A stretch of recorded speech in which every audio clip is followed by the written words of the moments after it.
Bonjour, dans cette capsule, on va voir une notion très importante qui est l'autotrophie et l'hétérotrophie. Un organisme autotrophe, c'est forcément une plante chlorophyllienne ou bien une plante verte. Pourquoi elle est dite autotrophe? Parce qu'elle est capable de produire sa propre matière organique à partir de molécules minérales et surtout la présence d'énergie lumineuse qui est très importante pour le processus de la photosynthèse. Avant tout, sachant que les matières minérales sont la molécule d'eau, H2O, et le dioxyde de carbone, le CO2, ainsi que les sels minéraux. Toutes ces matières minérales sont très importantes pour la plante afin qu'elle puisse produire ou synthétiser sa matière organique. La matière organique est une matière combustible qui forme les êtres vivants et qui est formée par les êtres vivants. Elle est surtout composée d'atomes comme le carbone, l'hydrogène, l'azote et autres. Et elle est divisée en 4 types. Les glucides ou bien ce qu'on appelle les sucres. On donne comme exemple le glucose. Les lipides comme le cholestérol. Les protides, protéines comme l'insuline et les acides nucléiques qui composent la molécule d'ADN. Donc, une plante chlorophyllienne ou une plante verte, elle est bien sûr de couleur verte. Et cette couleur, elle est due à la présence d'un pigment vert, la chlorophylle, qui est présent au niveau des feuilles et des tiges de la plante chlorophyllienne. Cette plante absorbe l'eau contenue dans le sol grâce aux racines. Cette eau va être transportée grâce à la sève pour arriver à tous les organes de la plante. Si l'on effectue un zoom au niveau d'une feuille, par exemple, d'une plante chlorophyllienne, on va s'apercevoir que les cellules qui composent, par exemple la feuille, sont constituées d'un élément très important et très essentiel, qui est le chloroplaste qu'on voit en vert. Et c'est le chloroplaste qui va contenir la chlorophylle, qui est le pigment donnant la couleur verte aux plantes chlorophylliennes autotrophes. Et c'est le chloroplaste aussi qui va capter l'énergie lumineuse et permettre la formation de dioxygène par la plante chlorophyllienne. C'est grâce à ce processus de photosynthèse que la plante chlorophyllienne va pouvoir synthétiser de la matière organique qui est surtout sous forme de glucides comme le glucose. Donc c'est ça, la matière organique produite par la plante chlorophyllienne grâce à la photosynthèse, tout en, bien sûr, rejetant de l'oxygène lors de la photosynthèse. Donc, au cours de la photosynthèse, il y a absorption de CO2 et il y a un rejet d'oxygène.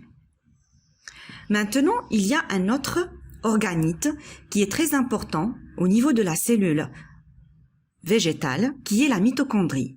Maintenant, au niveau de la mitochondrie, il y aura le processus inverse, qui est la respiration. Au niveau de la respiration, la plante va faire l'inverse. Elle va absorber de l'oxygène et rejeter du dioxyde de carbone. C'est la respiration.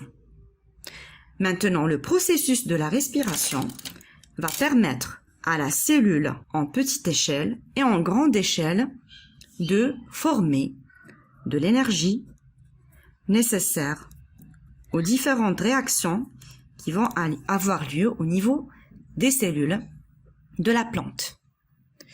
Donc cette énergie va aussi permettre à la plante de produire d'autres substances organiques grâce aux glucides formés et aussi grâce aux sels minéraux absorbés par la plante. Donc, les sels minéraux et les glucides vont permettre à la plante de synthétiser toutes les substances organiques dont elle a besoin. Alors maintenant, si on considère ce petit insecte, un coléoptère, qui consomme les feuilles de la plante d'haricot afin de se nourrir, c'est un consommateur primaire au niveau des chaînes trophiques. Il est dit un organisme hétérotrophe. Pourquoi hétérotrophe? Parce qu'il consomme la matière organique déjà produite par les organismes autotrophes, c'est-à-dire les plantes chlorophylliennes. Donc, cet organisme, qui est l'insecte, va consommer les feuilles de la plante chlorophyllienne, surtout pour en extraire le glucose, qu'il va utiliser au niveau de ses mitochondries afin de produire l'énergie nécessaire à sa vie, à la production de biomasse, etc. Alors que la plante elle-même, elle a synthétisé son glucose qu'elle a consommé elle-même pour produire sa propre énergie. D'accord? Donc les organismes hétérotrophes sont surtout des consommateurs et pas des producteurs, comme on a vu déjà dans les chaînes trophiques. D'accord? Donc, un organisme hétérotrophe, au contraire des autotrophes, il va consommer la matière organique et l'organisme autotrophe va produire sa propre matière organique. Pourquoi, à votre avis, l'organisme autotrophe, qui sont les plantes chlorophylliennes, doivent produire leur matière organique? C'est tout simplement parce qu'elles ont une vie fixée au sol. Elles sont fixées au sol, elles ne peuvent pas se déplacer pour se nourrir. Donc, elles doivent extraire du sol tout ce dont elles ont besoin afin de produire leur matière organique, à savoir l'eau, le H2O, et aussi les sels minéraux, et utiliser l'énergie lumineuse, bien sûr, les photons et le dioxyde de carbone qui se trouve dans l'air afin de produire sa propre matière organique. Donc voilà, c'est un petit aperçu, un petit rappel sur la notion d'autotrophie et d'hétérotrophie chez les organismes vivants. Merci et à la prochaine capsule.